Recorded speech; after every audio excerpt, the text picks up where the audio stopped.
TMJ will have to intervene behind the scenes to make sure that this sandiwara does not infect Clamoski the way that it disheartened Kimpangon. Because if Clamoski is able to nip this in the bud so early into the race by voicing it out publicly, it becomes very clear to the football watching public that, hey look, there's probably some interference here, so probably it's time to put a stop onto that. And who knows, maybe after with Hamidin coming back as honorary president, probably the first task that he has to do is probably to re-establish the bridge that is now partially broken because of the current FAM president's claims over his dissatisfaction over those allegations Clamoski made. Under Peter Clamoski, Malaysia have recorded a fantastic start in their AFC Asian Cup third round qualifying as they defeated Nepal and particularly Vietnam 4-0 in their most recent AFC Asian Cup qualifier held at Bukit Jalil's National Stadium on 11th of June, which leaves them top of the group after just 2 games. And in the 6 months under the Australian or Macedonian descent, however, Malaysia have actually shown their capabilities as they enjoyed a fantastic start under the coach who only started work in Malaysia at the start of this year. Yet, despite the fantastic competitive debut, it seems so surreal that at the same time, doubts were swirling around him after the comments he made at the post-match press conference, which indicated yet once again the Malaysian football sandiwara that has plagued other Malaysian coaches over the decades, and even in recent years, even the previous full-time predecessor Kim Panggon. And it prompted a couple of weeks later, a rebuttal from FAM President Dr. Johari Ayub, who said that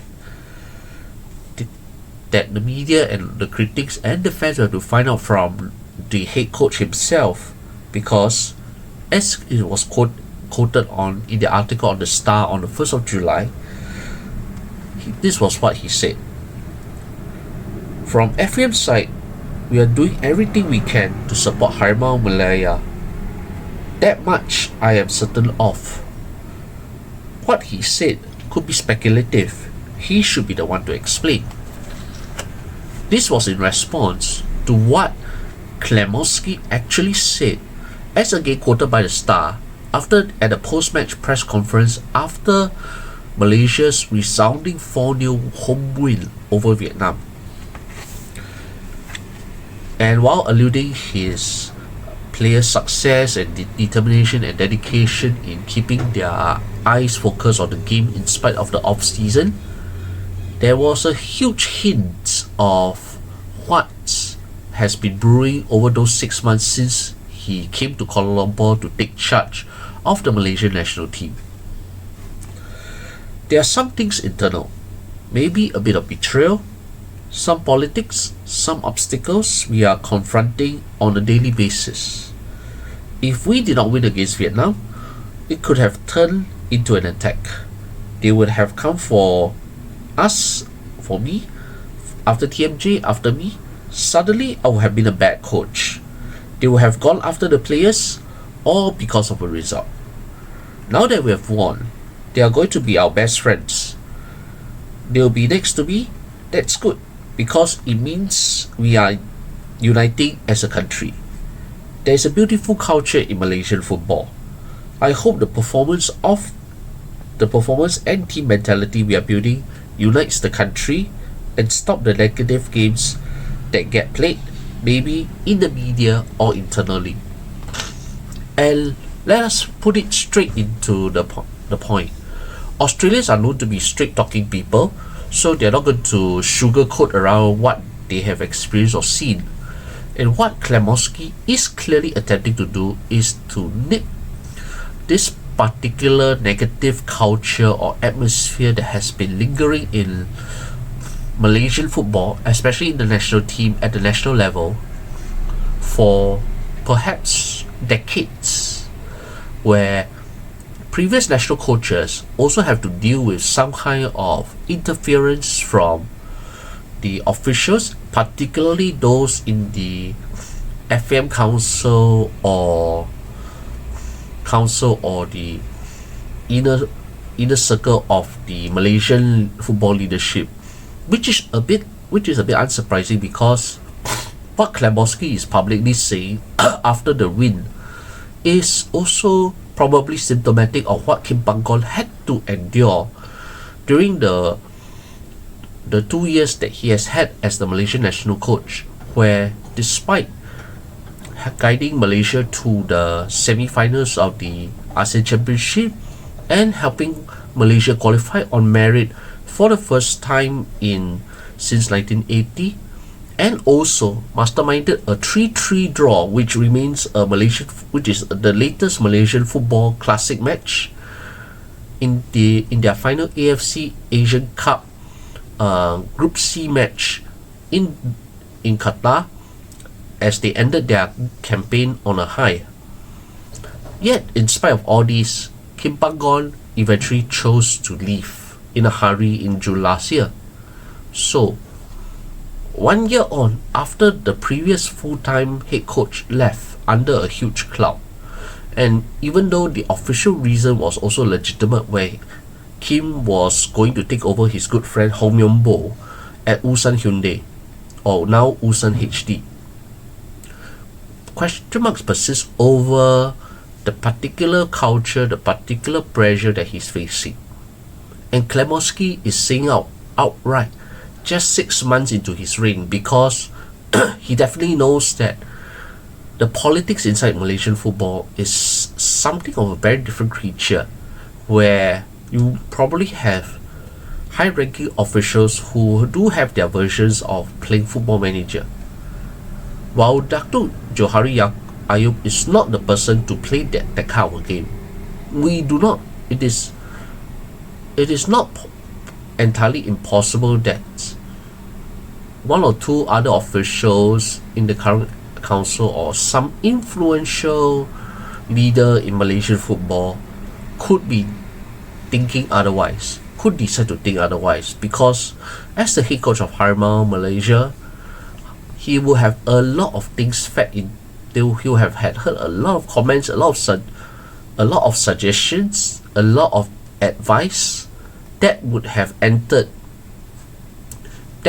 been fed into his brain, in which, fortunately, under the having been mentored under former Spurs manager NJ Postecoglou, he has learned to be tough on this type of politics, or this type of perhaps soothsaying that is possibly fed into his brain. But yet, curiously, the day after the current FM president, the day before the FM president came out to respond to Clamoski's post-match remarks, Datuk Hamidin Abin, the previous immediate FM president before him, was named as the honorary president of the FAM. It is only the second time in Malaysian football history that this title was bestowed to a former FAM president, the other being Sultan Ahmad Shah a couple of decades ago, when the FM president happened to be his son, now the current Sultan of Pahang, Sultan Abdullah. So, unlike the previous case of the honorary president Sultan Ahmad Shah given the honorary role for his contributions in Malaysian football over 3 decades, Hamidin's return to FAM as honorary president, where he is also concurrently a FIFA Executive Council member, having been elected as an AFC representative over a year ago, does raise a number of questions. For Dr. Hamidin has actually been known in his various roles in the Football Association of Malaysia to always be with the Malaysian national team on the ground at all times. whether he was there as a team manager, whether it was in another capacity, his presence in the Harimau Malaya side, whether they're playing at home or away, is unmistakable. It's like you can have a different national coach, but he's always there in person, looking, supervising the whole operation process, the whole the whole procedures during their trips abroad, or even matches at home. And given the amount of diplomacy skills, given the amount of credibility that he has gained both locally and abroad, more critically abroad, Dr. Hamidin is now one of the most influential persons in people in Malaysian football today. And that is despite stepping aside from his FM role just also coincidentally less than half a year ago. So how is this Sandiwara going to affect Clamoski's reign for the rest of his tenure as Malaysia's national head coach, however long or short it's going to be? For it's quite certain that the straight talking Clamoski is saying that it's enough of this culture. Let us nip it in the bud once and for all. But in Malaysian football, it is not as simple as that. Because when it comes to national team football, it is not exactly the same as club football. While the head coach has free rein in choosing his squad, it doesn't mean that 100% of the selection of the players in the squad is entirely his. There is always a slight possibility that there are always a handful of players who were selected for previous squads, which came from interference or possibly, you can say, suggestions from the officials. The officials who were trying to feed a few things or trying to bolster their own positions by advising that, hey, you include player A or player B into the squad, let's see whether he can do something or not. What may appear to be well-meaning advice underlays perhaps a hidden agenda. And that's where the minefield of politics in national team football cannot be underestimated. Because what they can do on the surface may not be exactly what they really mean on the inside. And what makes it particularly quite stark this time is Harimau Malaya project this time is an almost independent branch outside of FAM, where Tunku Ismail Ibrahim, the region of Johor, is currently involved behind the scenes in shaping up the way he wants the Malaysian national squad to be as professional as possible, to reach as high standard as possible without overburdening the resources of the FAM, who are probably overloaded with other departments, whether it's with the women's national team or the Malaysian men's youth teams, or also with other areas such as refereeing, beach football, futsal, all these other departments that FM are probably overburdened with.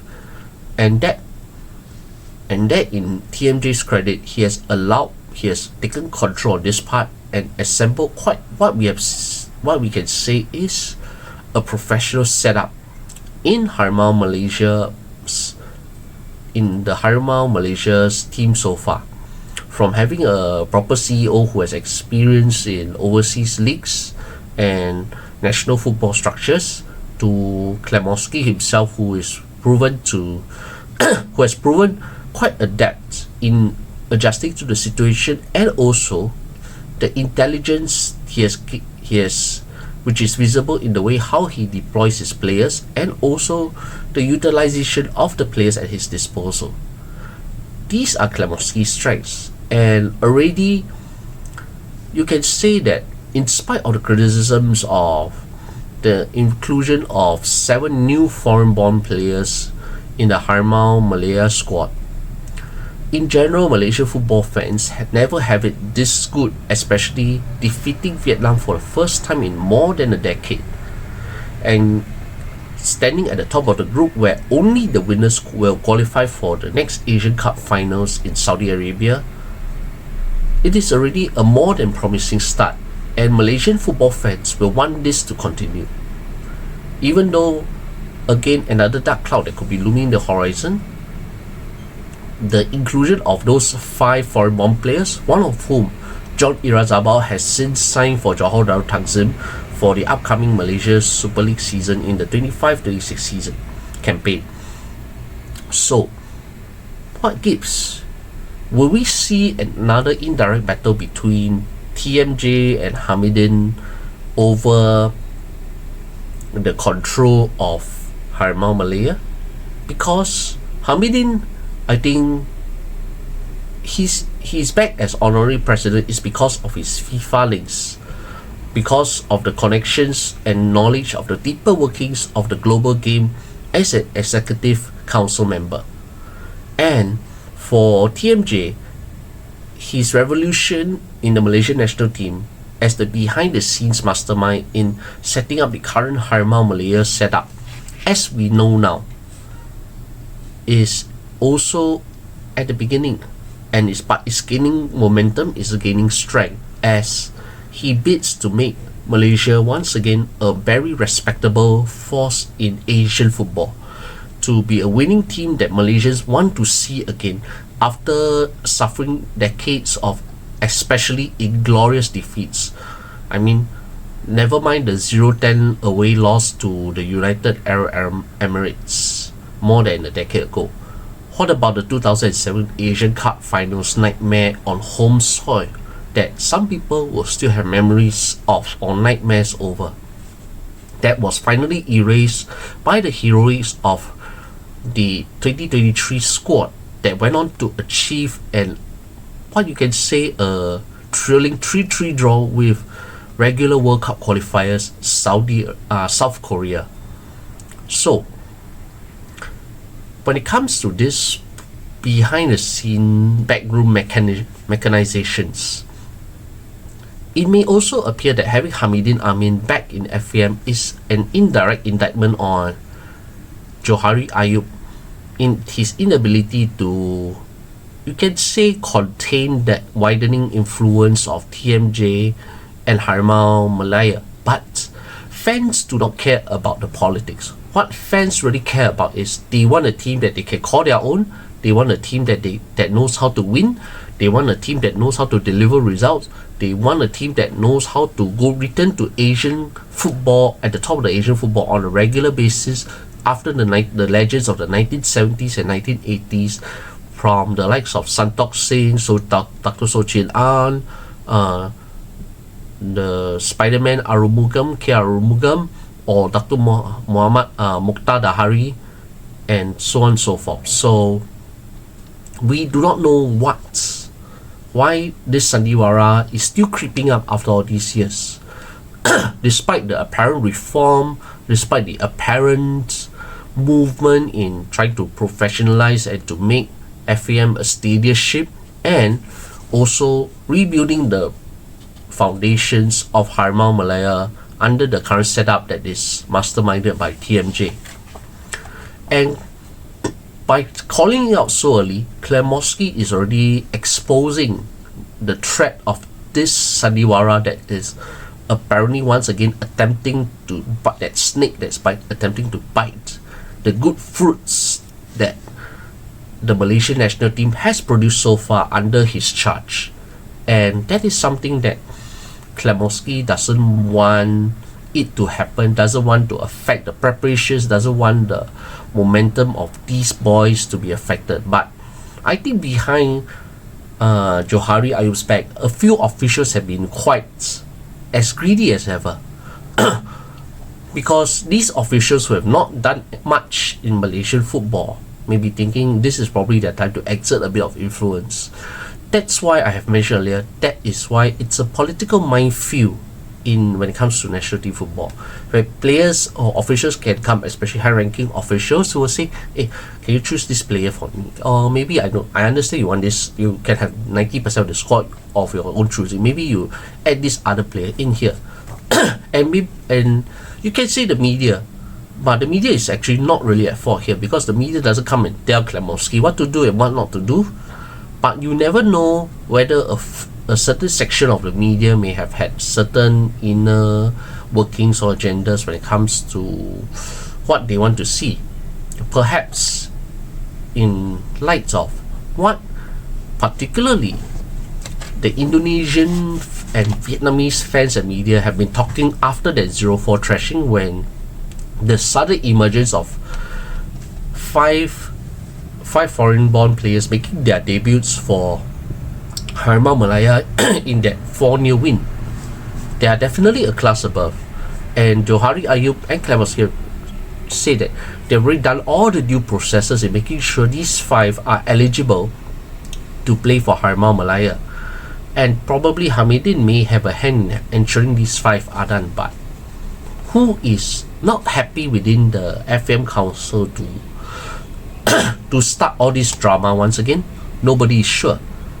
But at the same time, will this poisonous snake of attempting to interfere with team selection or attempting to influence decision making, the way Kipangon, the last successor, the last full-time head coach, to have suffered when Hamidin happened to be FM president? Could it return again? Could history repeat itself again? We do not know. And that is notwithstanding all the allegations from the Indonesian and Vietnamese fans and media who have still been talking about it, even though the game 4-0 has been long over, the die has been cast. But it's not over yet for them, because they know that without this without the defeat, or the question marks over these 5 players, to them it's still valid. But here's the bad news for the Indonesian and Vietnamese media and fans. FIFA is currently too engrossed in their own vain vanity project to even bother to look into this naturalization problem. Infantino is too busy talking to world leaders around the world and too obsessed with his Club World Cup and other bigger issues than just the naturalization of these 5 players, because ironically it's this Infantino who actually broadened the naturalization scope ever since he took charge of FIFA over the past 6 years. Yeah. So what gives? So it is unlikely that FIFA is going to do much over the 5 players controversy. But the deeper danger is not on FIFA, even though Hamidin, who knows the inner working mechanics inside FIFA, may be the game changer or the spoiler, depending on how he wants to approach this. And there's also TMJ, who wants to step on the toes of TMJ, because these officials who are trying to interfere, they know that they can't step on the toes of TMJ, but they probably are thinking that they can hedge their chances on stepping on Clamoski. But unlike previous episodes, I think Clamoski is going to hang on for at least more than a year, perhaps into the 2027 Asian Cup finals, before he calls it quits. But until then, this Sandiwara will continue to persist. TMJ will have to intervene behind the scenes to make sure that this Sandiwara does not infect Clamoski the way that it disheartened Kimpangon. Because if Clamoski is able to nip this in the bud so early into the race by voicing it out publicly, it becomes very clear to the football watching public that, hey, look, there's probably some interference here, so probably it's time to put a stop onto that.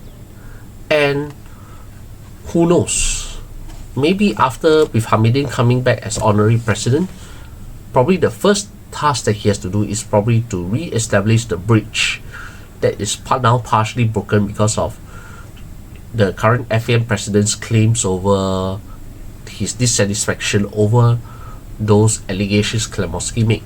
But given the history of Malaysian international football, where This has happened quite persistently, even though very few will voice it out publicly.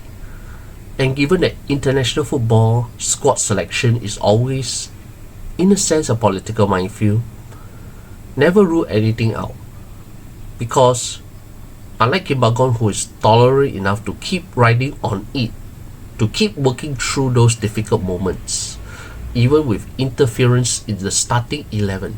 Yes, Kim Bagong has had at times his selection of the starting 11 compromise, but still, he worked through the means and delivered a fantastic result on that one game that he was given free rein over his team selection. So there is a lot of behind the scenes negotiation, a lot of behind the scenes discussions to ensure that Clamoski doesn't get burdened the same way Kim Bagong has endured.